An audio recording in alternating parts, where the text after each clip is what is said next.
ഇനി മാർക്കുകൾ ആഡ് ചെയ്യുന്നതാണ് നമ്മൾ നോക്കാൻ പോകുന്നത്. മാർക്ക് എൻട്രി ക്ലിക്ക് ചെയ്ത് കഴിഞ്ഞാൽ ഓരോ പരിപാടികൾക്കും, കുട്ടികളെ ചേർത്ത പരിപാടികൾക്കൊക്കെ ഇവിടെ ലിസ്റ്റ് കാണിക്കും. ഈ ലിസ്റ്റിൽ ഓപ്പൺ മാട്രിക്സിൽ ക്ലിക്ക് ചെയ്ത് കഴിഞ്ഞാൽ അതിൽ നിങ്ങൾ കോഡ് ലെറ്റർ ഓഫ്ലൈനായിട്ടായിരിക്കും അവിടെ കൊടുത്തിട്ടുണ്ടാവുക. അപ്പോൾ ആ കോഡ് ലെറ്റർ കൊടുക്കുക, മാർക്ക് കൊടുക്കുക, അടുത്തതിൻ്റെ കോഡ് ലെറ്റർ കൊടുക്കുക, മാർക്ക് കൊടുക്കുക. ഇപ്പോൾ എത്ര പരിപാടി ഉണ്ടെന്ന് വെച്ചാൽ അതിന് മാർക്ക് കൊടുക്കുക. മാർക്ക് കൊടുത്തു കഴിഞ്ഞാൽ ഇവിടെ ഇത് സേവ് ആയിട്ടുണ്ട്.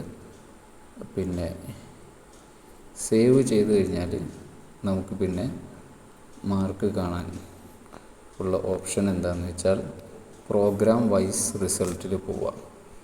അതിൽ ഇപ്പോൾ നിലവിൽ നമ്മളൊരു പരിപാടിയും അനൗൺസ് ചെയ്തിട്ടില്ലാത്തത് കൊണ്ട് അനൗൺസ്ഡ് ലിസ്റ്റ് മാത്രമേ ഇവിടെ ഇങ്ങനെ കാണിക്കുള്ളൂ. അതുകൊണ്ടാണ് no program results available to display yet എന്ന് കാണിക്കുന്നത്.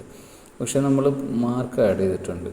അതുകൊണ്ട് ഓൾ റിസൾട്ട്സിൽ ക്ലിക്ക് ചെയ്ത് കഴിഞ്ഞാൽ ഇവിടെ നമ്മൾ ഗ്രൂപ്പ് സോങ്ങിനെ ആഡ് ചെയ്ത മാർക്ക് ആഡ് ചെയ്തതുകൊണ്ട് അതിൻ്റെ ഫസ്റ്റ്, സെക്കൻഡ് എന്നിവ കാണിക്കും. ഇനി ഇതിൻ്റെ റിസൾട്ട് മറ്റൊരു രൂപത്തിൽ കാണാൻ, ടീം സ്റ്റാൻഡിങ്സ് കാണുന്നതിന് വേണ്ടിയിട്ട് ഇവിടെ അനൗൺസ്ഡ് ഓൺലി ഉണ്ടാകും, ഓവറോൾ സ്കോർസ് ഉണ്ടാകും. ഓവറോൾ സ്കോർസ് ക്ലിക്ക് ചെയ്ത് കഴിഞ്ഞാൽ ഇവിടെ ഈ ബ്ലൂ ടൈഗർ എന്ന ടീമിൻ്റെ പോയിൻ്റ് കൂടിയിട്ടുള്ളതായിട്ട് കാണാൻ സാധിക്കും. പിന്നെ ബാക്കിയുള്ള ടീമിൻ്റെയൊക്കെ പോയിൻ്റ് കൂടിയിട്ടില്ല, അവർക്കൊരു സ്ഥാനം നേരത്തെ നമ്മൾ ഇട്ട് കൊടുത്തതിൽ കിട്ടിയിട്ടില്ല എന്നുള്ളതുകൊണ്ട്. ഈ അനൗൺസ്ഡ് ഓൺലി എന്ന് കാണിക്കുന്നുണ്ടല്ലോ, അതെന്തിനു വേണ്ടിയിട്ടാണെന്ന് വെച്ച് കഴിഞ്ഞാൽ നമ്മൾ പബ്ലിക്കിന് നമ്മൾ മാർക്ക് അപ്ഡേറ്റ് ചെയ്ത ഉടനെ റിസൾട്ട് കാണാൻ പറ്റില്ല, മറിച്ച് നമ്മൾ അനൗൺസ് ചെയ്താലും മാത്രമേ കാണാൻ പറ്റുള്ളൂ. അപ്പോൾ അനൗൺസ്മെൻറ്റ് അത് വേറെ തന്നെ നടക്കണം. അപ്പോൾ അതിന് രണ്ട് ഓപ്ഷൻസാണുള്ളത്. ഒന്ന്, പബ്ലിക് അനൗൺസ് ഹബ്ബിൽ പോയിട്ട് നമുക്ക് നമ്മുടെ ഇഷ്ടത്തിനനുസരിച്ച് പബ്ലിഷ് ചെയ്യാൻ പറ്റും, റിസൾട്ടുകൾ പബ്ലിഷ് ചെയ്യാൻ പറ്റും. എന്നാൽ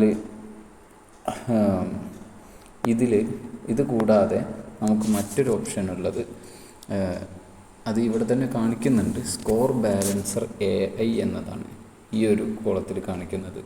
ഇവിടെ ഒരു 5 പ്രോഗ്രാമുകൾ, നമ്മളിപ്പോൾ ഒരു പ്രോഗ്രാമാണ് ആഡ് ചെയ്തിട്ടുള്ളൂ, 5 പ്രോഗ്രാമുകൾ ഓർഡറിൽ ലിസ്റ്റ് ചെയ്ത് തന്നിട്ടുണ്ടാകും.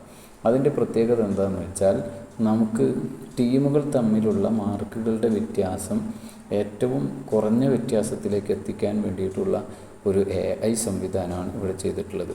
അതിൻ്റെ ഉള്ളിലുള്ള മാർക്കുകൾ നമ്മൾ ക്ലിക്ക് ചെയ്ത് കഴിഞ്ഞിട്ടുണ്ടെങ്കിൽ, അനൗൺസ് ചെയ്ത് കഴിഞ്ഞിട്ടുണ്ടെങ്കിൽ ബാലൻസ്ഡ് ആയിട്ട് സ്കോറുകൾ വരും. ഇപ്പോൾ നമുക്ക് എന്തായാലും ആദ്യത്തെ നമ്മൾ ചെയ്തിട്ടുള്ള ജഡ്ജ്മെൻറ്റ് ചെയ്തിട്ടുള്ള ഈ മത്സരം ഗ്രൂപ്പ് സോങ്ങിൻ്റേത് ഇതിൻ്റെ ഉള്ളിൽ വന്നിട്ടുണ്ട്. അപ്പോൾ അതിനെ നമുക്ക് അനൗൺസ് ചെയ്ത് കഴിഞ്ഞാൽ പിന്നെ നമുക്ക് ഒരു പരിപാടിയാണ് ഇപ്പോൾ അനൗൺസ് ചെയ്തതായിട്ടുള്ളത്. അപ്പോൾ അത് നമുക്ക് നേരത്തെ കാണാതിരുന്നിടത്തൊക്കെ കാണും.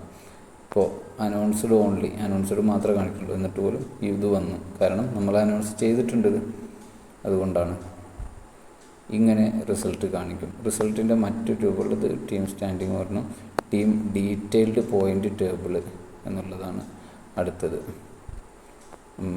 എങ്ങനെയൊക്കെയാണ് പോയിൻ്റ് കിട്ടിയത് എന്നുള്ളത് കൃത്യമായിട്ട് പറയും. പിന്നെ ടോപ്പേഴ്സ്, കലാപ്രതിഭയൊക്കെ നിശ്ചയിക്കാനുള്ള ഒരു ഇത്, നമ്മളിപ്പോൾ ടോപ്പേഴ്സും കലാപ്രതിഭയൊക്കെ നിശ്ചയിക്കലുള്ളത് ഇൻഡിവിജ്വൽ മത്സരങ്ങൾക്കാണ്. നമ്മളിപ്പോൾ ഗ്രൂപ്പ് മത്സരത്തിൻ്റെ പോയിൻ്റാണ് ആഡ് ചെയ്തിട്ടുള്ളൂ എന്നതുകൊണ്ട് അവിടെ കാണിക്കാത്തതാണ്. ഓക്കെ, ഇത്രയും കാര്യങ്ങളാണ് നമ്മുടെ റിസൾട്ടുമായിട്ട് ബന്ധപ്പെട്ടുള്ളത്. ഈ റിസൾട്ട് ഇനി നമുക്ക് പബ്ലിക്കിലെ എല്ലാവർക്കും എത്തിക്കുന്നതിന് വേണ്ടി ഇവിടെ ഷെയറബിൾ പബ്ലിക് റിസൾട്ട് ലിങ്ക് എന്ന് പറഞ്ഞിട്ടൊരു ലിങ്ക് ഉണ്ട്. അതിൽ നമ്മൾ ക്ലിക്ക് ചെയ്ത് കഴിഞ്ഞാൽ ആ ലിങ്കാണ് നമ്മൾ മറ്റുള്ളവരിലേക്ക് കൊടുക്കേണ്ടത്. ഇവിടെ ടീം സ്റ്റാൻഡിങ്സിൻ്റെ ലീഡർ ബോർഡ് ഇങ്ങനെ കാണിക്കും. ലാസ്റ്റ് അനൗൺസ് ചെയ്ത റിസൾട്ട് ഡീറ്റെയിൽഡായിട്ട് കാണിക്കുകയും ചെയ്യും, ഈ രൂപത്തിൽ കാണിക്കും. ഇനി നമുക്ക് നോക്കാനുള്ളത് ഇത് കാർഡുകളായിട്ട് എങ്ങനെ ഡൗൺലോഡ് ചെയ്തെടുക്കാം എന്നുള്ളതാണ്. അതിന് വേണ്ടിയിട്ട് നമ്മൾ ഈ പ്രോഗ്രാം വൈസ് റിസൾട്ട്സിൽ നിന്ന് ചെന്ന് കഴിഞ്ഞാൽ മുകളിൽ ഇടതുവശത്തായിട്ട് വിന്നർ കാർഡ്സ് സ്റ്റുഡിയോ എന്ന് പറഞ്ഞ് കാണാൻ സാധിക്കും. ഈ വിന്നർ കാർഡിലേക്ക് വന്നു കഴിഞ്ഞാൽ ഇവിടെ നമുക്ക് അനൗൺസ് ചെയ്ത എല്ലാ പ്രോഗ്രാമുകളുടെയും ഡിസൈൻ ചെയ്ത കാർഡുകൾ ഇവിടെ കാണിക്കും. അവിടെ നമുക്ക് ഈ അടിയിൽ മഞ്ഞ കളറിൽ JPG അതിൽ ക്ലിക്ക് ചെയ്ത് കഴിഞ്ഞിട്ടുണ്ടെങ്കിൽ ഡൗൺലോഡ് ആക്കാവുന്നതാണ്. പിന്നെ അതുപോലെ തന്നെ ഡിസൈനുകൾ മാറ്റാൻ വേണ്ടി 15 ഡിസൈനുകളാണ് കൊടുത്തിട്ടുള്ളത്. ഓരോ ഡിസൈനുകളും മാറ്റി മാറ്റി പരീക്ഷിച്ച് നോക്കാവുന്നതാണ്. ഈ രൂപത്തിൽ നമുക്ക് ഒരു 15 ഡിസൈനുകളാണ് കൊടുത്തിട്ടുള്ളത്. അങ്ങനെ ഏത് ഡിസൈനിലും വേണമെന്നുണ്ടെങ്കിൽ നമുക്ക് ഡൗൺലോഡ് ചെയ്യാവുന്നതാണ്. ഇനി നമുക്ക് മാർക്ക് ആഡ് ചെയ്യുന്നത് ഇപ്പോൾ അഡ്മിൻ ആഡ് ചെയ്യുന്ന രൂപമാണ് ഞാൻ പറഞ്ഞു തന്നത്. അതുപോലെ തന്നെ നമുക്ക് ജഡ്ജ് നേരിട്ട് ആഡ് ചെയ്യുന്ന രൂപവും പറ്റും. അതിനു വേണ്ടി നമ്മൾ പുതിയൊരു യൂസറെ ക്രിയേറ്റ് ചെയ്യാൻ വേണ്ടി പോവുകയാണ്. അതിൽ ജഡ്ജ് ഒരു ഇവാലുവേറ്റർ എന്നുള്ള യൂസറെ തിരഞ്ഞെടുക്കുക, റോള് തിരഞ്ഞെടുക്കുക. എന്നിട്ട് ഒരു ജഡ്ജിൻ്റെ യൂസർ നെയിം ഉണ്ടാക്കാം.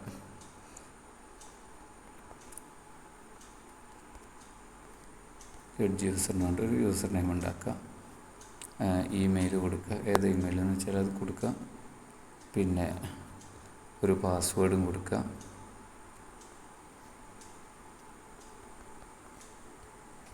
ഡെസിഗ്നേഷൻ ജഡ്ജ് തന്നെയാണ്. എന്നിട്ട് യൂസറെ ക്രിയേറ്റ് ചെയ്യാം.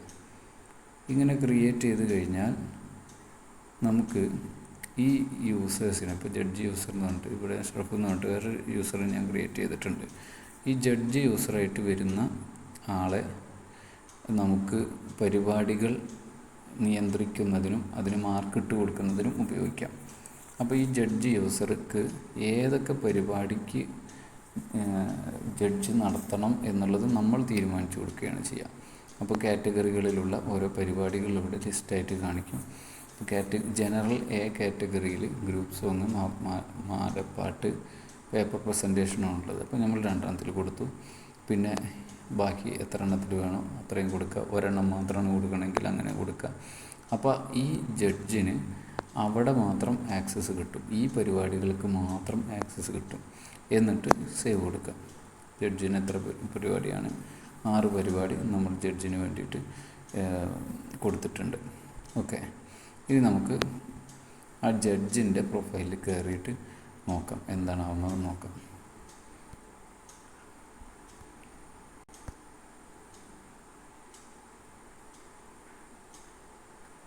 ഇവിടെ ജഡ്ജിൻ്റെ ഡാഷ്ബോർഡിലേക്ക് വന്നു കഴിഞ്ഞാൽ ജഡ്ജ് അദ്ദേഹത്തിൻ്റെ യൂസർ നെയിം പാസ്വേഡ് ഉപയോഗിച്ച് കയറി കഴിഞ്ഞാൽ ടോട്ടൽ അസൈൻഡ് പ്രോഗ്രാംസ് 6 പ്രോഗ്രാമാണ് നിയന്ത്രിക്കാൻ വേണ്ടി ജഡ്ജിന് കൊടുത്തിട്ടുള്ളത്.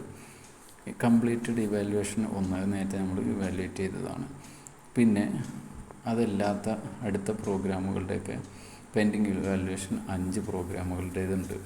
അത് ഏതൊക്കെയാണ്? ഗ്രൂപ്പ് സോങ്, അതുപോലെ തന്നെ ഗ്രൂപ്പ് സോങ് മാത്രമാണ് നമ്മൾ ആഡ് ചെയ്തിട്ടുള്ളത്. ആഡ് ചെയ്തതുകൊണ്ടാണ് എഡിറ്റ് മാർക്സ് എന്ന് കാണിക്കുന്നത്. ബാക്കിയൊന്നും ആഡ് ചെയ്യാത്തതുകൊണ്ട് എൻ്റർ മാർക്സ് എന്ന് കാണിക്കുന്നുണ്ട്. ഇത്രയും പരിപാടികളുടെ മാർക്കുകൾ ആഡ് ചെയ്ത് കൊടുക്കാൻ നമുക്ക് പറ്റും. അപ്പോൾ ഇതിൽ കാൻഡിഡേറ്റ്സ് ഇല്ലാത്തത് കൊണ്ടാണ് കാൻഡിഡേറ്റ്സ് ഉള്ള ഒരു പരിപാടി ഇടുക. കോഡ് ലെറ്റർ നമ്മൾ ഓഫ്ലൈനായിട്ടിരിക്കും കൊടുക്കുക. അപ്പോൾ അവിടെ കൊടുക്കുക, കോഡ് ലെറ്റർ കൊടുക്കുക, മാർക്ക് കൊടുക്കുക,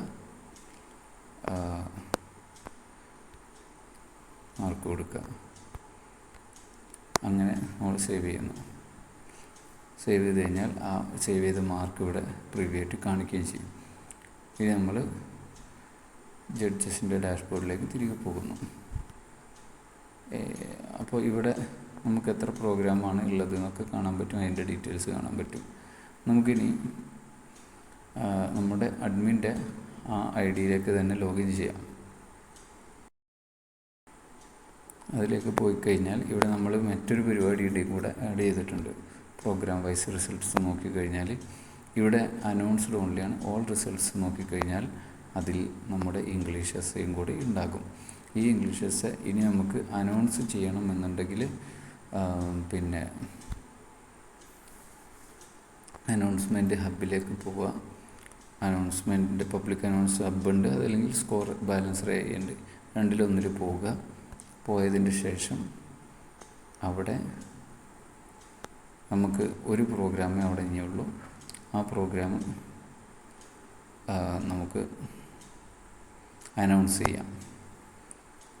ഇതും കൂടി അനൗൺസ് ചെയ്യുന്നതിലൂടെ 29 പോയിൻ്റായി. നമുക്ക് കൊടുക്കുന്ന പോയിൻ്റൊക്കെ ബ്ലൂ ടൈഗറിന് വരുന്നതുകൊണ്ടാണ് ഇങ്ങനെ കാണിക്കുന്നത്. എന്തായാലും പോട്ടെ.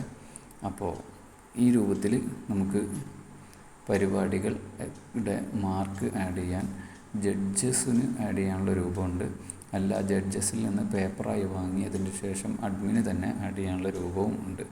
അപ്പോൾ അങ്ങനെയൊക്കെ ആഡ് ചെയ്തിട്ടുണ്ടെങ്കിലും, എങ്ങനെ ആരെ ആഡ് ചെയ്തതാണെങ്കിലും, നമ്മുടെ team standings and leader boards ഇവിടെയാണെങ്കിലും, അതുപോലെ തന്നെ പ്രോഗ്രാം വൈസ് റിസൾട്ട്സിലാണെന്നുണ്ടെങ്കിലും ഒക്കെ ഇങ്ങനെ കാണിക്കുകയും ചെയ്യും. ടീം ഡീറ്റെയിൽഡ് പോയിൻ്റ് ടേബിൾ എല്ലാത്തിലും കാണിക്കും. അവിടെയാണ് നമ്മുടെ ഈ കാൽക്കുലേഷൻ്റെ പവർ കിടക്കുന്നത്. ഓക്കെ.